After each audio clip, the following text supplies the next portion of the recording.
morning, everybody. Hello. Thank you for following along. What do you think the direct link between beauty and confidence is, and what do you think comes first? I feel like I can't quite say beauty or confidence comes first, but the one thing that, we even talk about in this campaign is this idea of undefining beauty. Mm-hmm. And undefining is something that I latched onto really quickly because we're in a day and age in which I think we see constant campaigns about redefining. Mm-hmm. Let's redefine what this means. Mm-hmm. But the definition of definition is to specify, mm-hmm. which means to exclude. And so if you decide to unspecify, which means anybody can walk in with their own definition, and that definition being equally as valid as mine or the person next to me, then there's an actual shift that happens in which you get to choose what beauty means. Does beauty mean confidence to you? Does it mean something else? And I don't think that's for me to define for everyone in this room, but I think everyone is in their own way come to their own definition. And oftentimes, we do work backwards. We've been told to work backwards of look conventionally pretty and then you'll feel confident. Right. But again, it goes to this idea of conformity. Yeah. As soon as you look like me, you'll feel confident. Yeah. And so oftentimes we have to work in a reverse direction. We have to gain our communal confidence first, whether that's through such a strong support network, whether that's through what my parents did of realigning what you intake in the media, realigning what your normative is. But I feel like so many times confidence has to come first because that's how we undefine beauty, right, rather than working to a standard to then gain confidence. Has there ever been a time, especially since you started off so young, has there ever been a time that you felt like your look didn't fit the mainstream standard of beauty? Well, I do want to shout out whatever friend didn't tell me to stop wearing the bright pink baby lips chapstick. Because that was not my look. That ain't it. That just wasn't it, retrospectively. But I think going back to just how intentional my family is, I've formed my idea of what beauty is based off of my family. Mm-hmm. I didn't watch much TV growing up, read a lot of books. The media that I was generally intaking were things that reinforced my place in the world, that reinforced, having a global family. I inherited a global sense of beauty of having family in Iran, having family in Wisconsin, having family in Mississippi.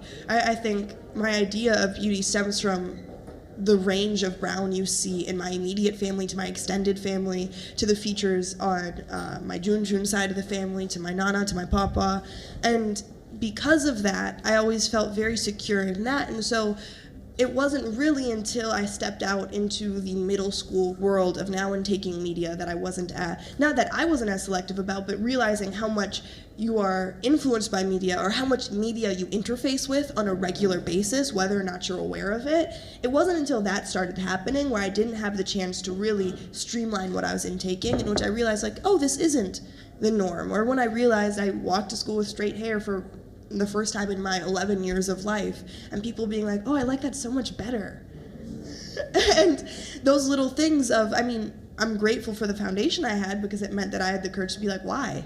Right. What makes you like this better? Right. You can like it a lot, but what makes you like this better than my curls? And little things like that were introduced to me, I could think later in life, I had the firm foundation to question those. Yeah. The one thing about my curly hair, and again, it may seem surface level, but I can't help but to take up space. Yeah. And so there are times in which I don't feel like taking up space, but because my hair does, I match that. Mm-hmm. And those are the days I'm so grateful for. Yeah. Those days in which I walk into a room and I have to choose to be present, have to choose to be okay with the amount of space or attention I take up. And so many times we're constantly told, I was literally reading a philosophy paper on why women take up less space. And this idea that we have been put in a patriarchal situation in which it has been reinforced and enforced again and again to take up as little space as possible, to not use your full body when you're doing an action because that is unladylike. And then when you add on the intersections of identity, of being a woman of color, of being of the LGBTQ community, of being an immigrant or first generation, or whatever the intersection is, it only gets more complicated about this idea that your equity relates to how fast you can conform to mainstream culture or how fast you can disappear. Right. And there's something about just embracing those physical features that end up meaning something so much more than just, oh, I like my face, but it means like I like myself. And to like yourself can be a revolutionary act. So you have so many powerful women in your life, but who would you consider your role models? Okay, so I just have to preface this by saying I'm really gosh darn lucky with the women I have in my life. Like really, just in terms of me thinking about my realm of possibility being framed by the fact that I was able to turn to my left, my right, in front of me and behind me, and to see my aunties, my mama, my nana, all these people doing incredible work, I think has framed in ways that I didn't even realize until now what I thought was possible in my world. You know, whether it's looking over my auntie's shoulder as she wrote her thesis on social work and watching her become a professor, whether it's looking at my other aunt who is a dean of students in a elementary school in Chicago, whether it's looking at just what my entire family has done philanthropically, or the fact that one of my cousins went to the space station. Like, I don't know what I did in a past life to get placed here, but so grateful that I did. And I'd have to say my mama is the first person, we keep mentioning her, but rightfully so, because I think you honestly, like, she's been with me every single step of the way. And again, when I talk about that transparency, it's really helped me just evolve as a human and deal with those things that so many times we don't talk about what our insecurities are, which just allow them to fester. To be able to be constantly in conversation. I know the word for it I just learned is this kenosis, this self-pouring. And to be able to have a mama who does so much self-pouring into me, and to be able to go through that process on a daily basis of just figuring out who I am, figuring out who we are, figuring out who we are in relationship to the world at large. We're always talking about everything. And as I grow up, I keep realizing that this is not a relationship that many people are able to have, and so it makes me more and more appreciative. Does it make you feel pressure knowing that so many young girls look at you as a role model, and does it make you feel... No, it makes me feel really inspired.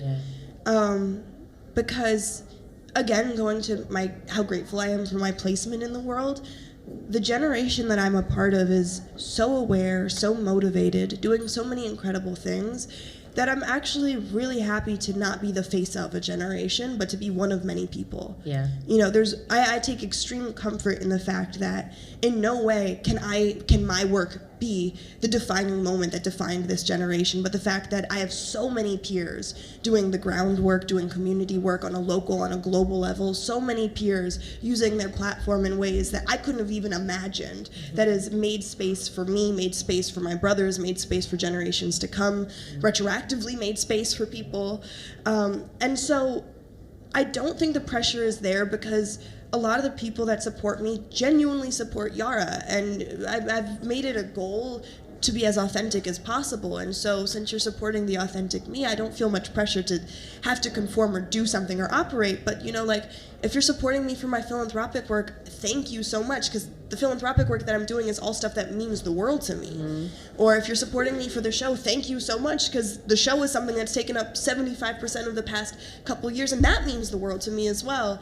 And so I say all that to say, like, I've been really grateful to have supporters who genuinely have enjoyed this journey that I'm on, have supported my growth, have supported the moments in which I've stayed